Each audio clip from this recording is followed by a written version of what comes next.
Əgər övladınıza qarşı bu cür davranışı edirsinizsə, bunu mütləq dayandırın. Mən əminəm ki, videonu mütləq uşaqlar seyv edib valideynlərinə göstərəcəklər və yaxud birbaşa göndərəcəklər ki, bu dəfə müəllim bizim tərəfimizdədir. Övladlarınızı başqaları ilə müqayisə etməmək. Dəyərli valideynlər, bəli, mövzumuz budur. Elşənin qızı 620 yığdı.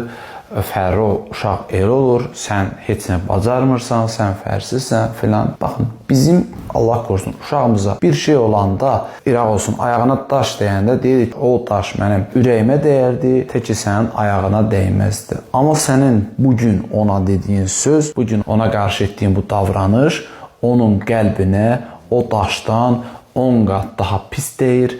O daşın yeri, izi 1 aya, 3 aya sağalırsa, sən o dediyin sözün yeri illərlə, bəlkə də bir ömür sağalmır. Çünki biz bilmirik qarşıda bizi nə gözləyir, nələr gözləyir, nələr baş verəcək. Bəlkə də 300-400 bal yığıb qəbul olmuş bir uşaq 6-7 ildən sonra elə qəşəng iş quracaq ki, sən içində sənin canın qutaracaq, o peldən canını qutaracaq. Bir dənə 2014-ün Prados abcətəsi dedi, ala sür, get rayona, götür arvada fırlan, kənd, kəsək, rayon, gəz özün üçün kef elə. Onda ayağını padnoşkaya Rusca deyəcəm, qoyub ayaq altı belə qoyub qalxanda deyəsən ki, oğul de, oğul qarnını belə qabağa verib oturub sürəcəksən, puldan atacaq kartına, onda deyəsən ki, özümü oxşur. Bilirsiniz, dediyim kimi, o vaxt belə bəlkə də o uşaqlar o sözü unutmayacaqlar, amma yenə deyirəm, bunlar uşaqların psixologiyasına olduqca çox təsir edir. Mən bu vaxta qədər 10 mindən çox müəllimə dərs işləmişəm. Eyni sayda şagirdlərlə işləmişəm. Şagirdlərimizin, müəllimlərimizin adları 99%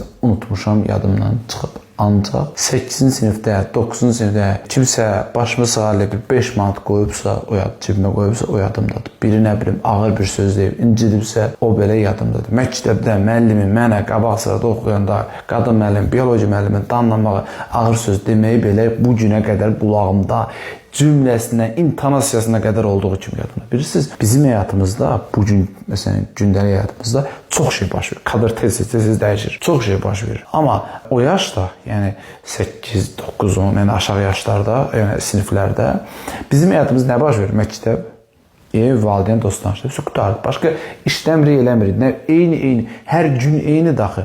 O günün içində bir dənə fərqli bir şey olan kimi dərhal yadımızda qalır. Məsələn, özünüz yadınıza salın, 9-da nə baş verib? 8, 7, 6, hər il haqqında 2 cümlə danışa bilərsiniz. Çox şey unudulub gedib. Amma o ildə olan hansı bir pis şey yadda qalır. Xüsusi yaxşı bir şey yadımıza qalır. Bax, uşaqlarda da belədir. Eyni biz hansı həyatı yaşamışıqsa, o uşaq da həmin həyatı yaşayıb.